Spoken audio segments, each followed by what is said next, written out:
The future of Canada's Senate is now in the hands of Canada's highest court. The Harper government, which has long promised to reform the Senate, is now asking the Supreme Court to rule on plans to reform the upper chamber and on what is required to abolish it. Our chief political correspondent, Tom Clark, joins me now from Ottawa. Tom, why are they doing this?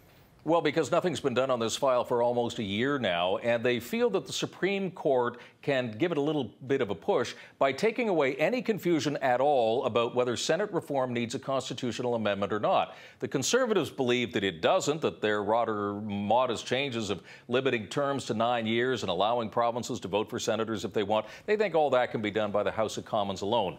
The Liberals, Donna, have been asking for this court reference for 6 years now, but the Conservatives in the past said no, because that would only produce a constitutional crisis. But to hear the government tell it today, it's the Liberals who are the real problem in all of this by stalling it all. Well, but it's been on the government agenda for years, as you say. So is the opposition really stalling now?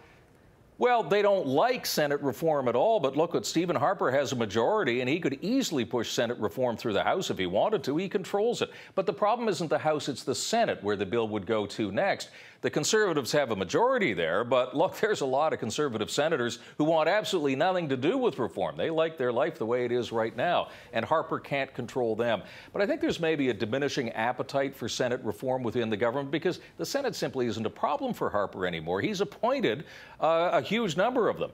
But my guess is, Donna, it's unlikely that the Senate will look any different by the time of the next election than it did when the Conservatives first came to power back in 2006. So status quo for now. Tom Clark in Ottawa, thanks.